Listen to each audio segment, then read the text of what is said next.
Bonjour, nous allons voir un autre module ici qui n'est autre que l'organisation d'entreprise.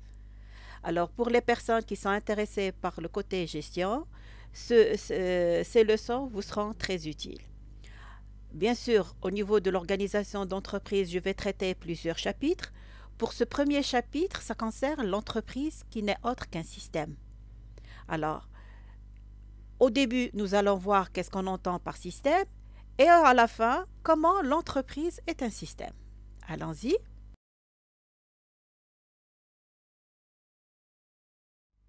Qu'est-ce qu'on entend par système?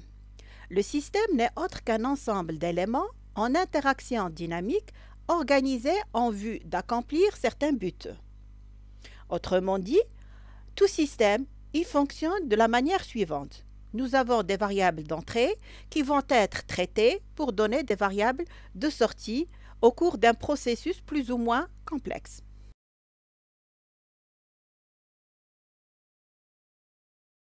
Les caractéristiques d'un système. Alors tout d'abord, le système, il est identifiable. Qu'est-ce qu'on entend par identifiable? Tout simplement qu'on peut le différencier de son environnement. Le système, c'est un ensemble qui est fini, borné par une frontière qui le sépare de son environnement. Le système aussi, il agit en fonction d'un but. C'est-à-dire, on a déjà vu le système, c'est un ensemble d'entrées qui sont traitées pour avoir des éléments de sortie. Alors, pourquoi faire un tel traitement s'il n'y a pas un objectif ou bien un but auquel on veut arriver? Alors, le système, il reçoit de son environnement des entrées qui vont lui permettre d'opérer des traitements pour générer à son tour des sorties vers son environnement. Le système, il a un comportement régulé, c'est-à-dire l'environnement, il agit automatiquement sur le système. Comment il agit? Tout simplement, il va lui fournir des entrées, lui imposer des contraintes et bien sûr influencer sur ses objectifs. Un système, il s'informe sur son propre comportement. Il s'informe sur son propre comportement tout simplement parce qu'il crée des informations qui vont rendre compte des changements d'état du système global. Pour tout système, il y a une circulation, un échange d'informations, et qui dit un échange d'informations, automatiquement, il y a une communication. Et enfin, un système, il mémorise. Pour élaborer ces décisions, le système considère les informations sur son état actuel, mais aussi sur les informations passées.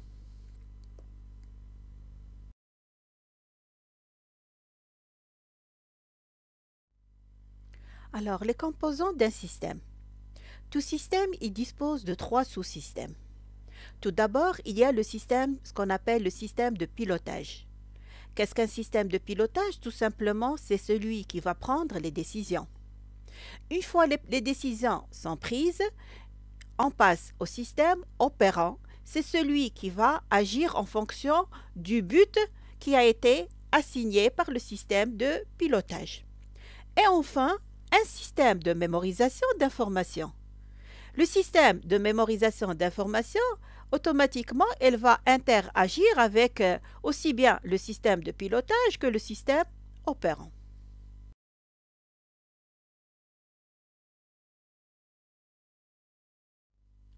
Alors, les composants du système, ici, j'ai essayé de vous les expliquer sous forme de ce schéma. Comme vous le remarquez, il y a les 3 systèmes de pilotage, opérant et de mémorisation d'informations. Pour le système de pilotage, il va donner ses décisions sous forme d'informations qui vont constituer des variables d'entrée pour le système opérant. Ce système opérant, il va les traiter pour donner des variables de sortie.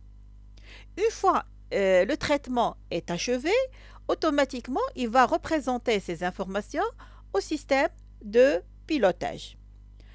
Pour le système de mémorisation d'informations, comme son nom l'indique, il va mémoriser aussi bien les informations que les décisions qui vont être prises.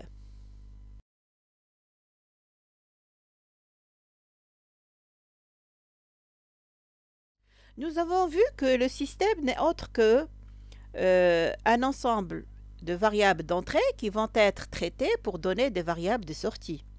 Maintenant, on va traiter la partie de pourquoi l'entreprise est considérée en tant que système.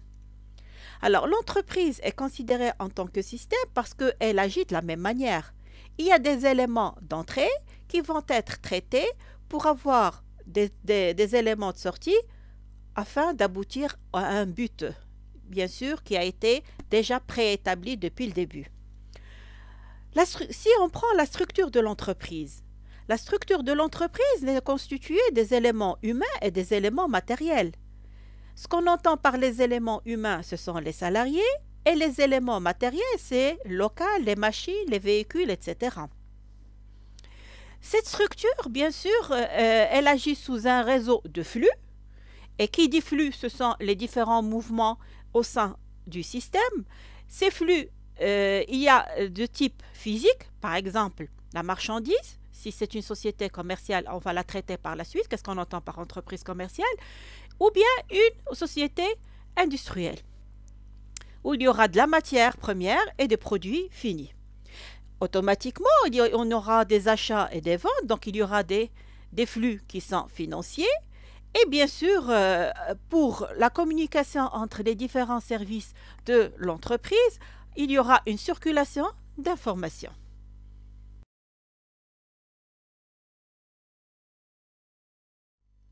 Alors, les caractéristiques de l'entreprise système. Tout d'abord, identifiable. Une entreprise, elle est identifiable du fait qu'elle est constituée de moyens humains, qui sont les salariés, financiers, c'est l'argent, technique, tout ce qui est matériel, etc. Informationnel, c'est au niveau des informations et des décisions qui seront prises, c'est-à-dire la communication entre les différents services. Tout ceci, tous ces moyens, ils sont réunis d'une manière durable. C'est pour ça qu'on dit que l'entreprise est un système qui est identifiable. Maintenant, pour la deuxième caractéristique, ouvert. Ouvert, ça veut dire qu'elle est en relation avec son environnement. Quel type d'environnement? Automatiquement économique, technique et juridique. Elle réalise des échanges de toute nature avec celui-ci. C'est cet ensemble d'échanges, et quand on dit l'échange, automatiquement les flux ou bien les mouvements, qui vont permettre à l'entreprise de réaliser son activité et d'atteindre ses objectifs. Puisqu'on a parlé de flux, alors il ne faut pas oublier qu'il y a 3 ordres de flux. Tout d'abord, il y a les flux d'activité. Les flux d'activité qui sont composés aussi bien des flux logistiques et des flux monétaires. Flux logistique, quand on parle de matières premières, produits finis ou bien les encours. Flux monétaire, ça veut dire l'entrée et sortie d'argent. Ça, c'est pour les flux d'activité. Pour les flux de structure, ce sont les flux des équipements d'actifs, comme le matériel, le mobilier, le local, bien sûr. Il y a le flux de personnel, c'est-à-dire qui dit personnel, c'est toute personne qui travaille au sein de cette entreprise. Il y a les flux d'information qui sont composés d'éléments informels et des éléments formels. Ce qu'on entend par les flux formels, c'est le brevet, les commandes, les livraisons, les factures, par exemple. Alors que les éléments informels, c'est la culture, la pression politique et sociale.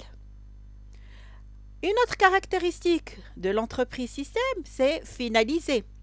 Finaliser, c'est-à-dire tout au début, chaque entreprise, elle a un but à réaliser. Un but qui est précis. Pourquoi ce but? Ou bien qu'est-ce qu'on entend? Quelle est la nature de ce but? Toute entreprise, bien sûr, quand on crée une entreprise, c'est dans le but de réaliser un profit et de s'accroître. L'autre caractéristique du système d'entreprise n'est autre que diriger. Bien sûr, l'ensemble ou bien le groupe d'hommes qui travaillent au sein de l'entreprise, ils travaillent d'une façon hiérarchique, c'est-à-dire bien organisée. Il y a des patrons, il y a des subordonnés. Et les supérieurs, ils vont prendre des décisions qui vont être exécutées par les subordonnés. Enfin, l'entreprise est autonome. Autonome, c'est-à-dire en fonction de l'environnement et de ses objectifs, elle va prendre des décisions qui lui sont propres. Alors là, on a essayé de traiter l'ensemble des caractéristiques de l'entreprise et pourquoi on l'appelle un système.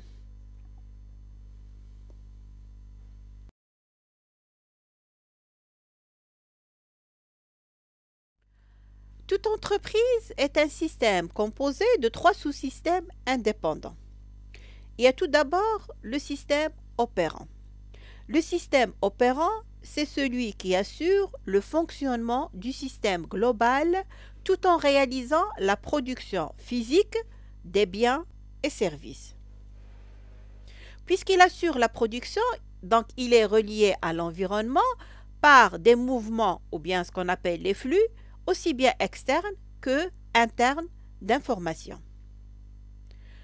Ce système opérant, il est contrôlé par le système de pilotage, qu'on appelle aussi un système de décision, dont la tâche principale n'est autre que d'assigner des objectifs à l'entreprise.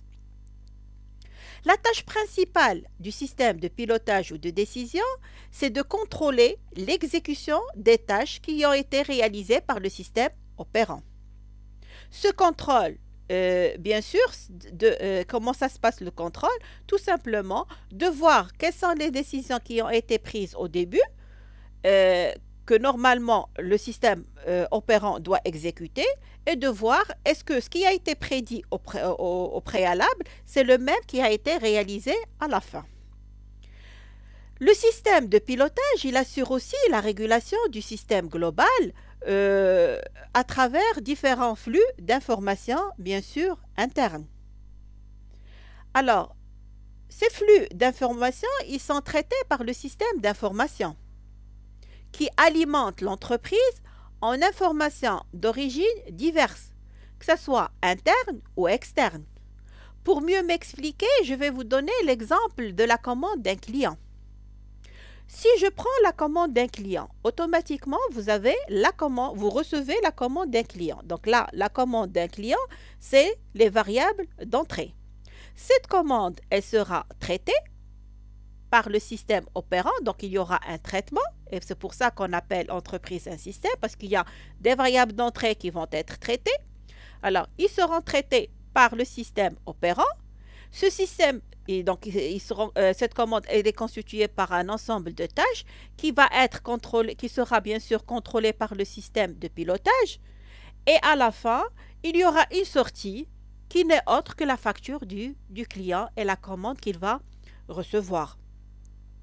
Alors, le système de mémorisation d'informations, c'est au niveau de la préparation de la livraison, du barème des prix de vente, des statistiques des ventes et la sortie de stock.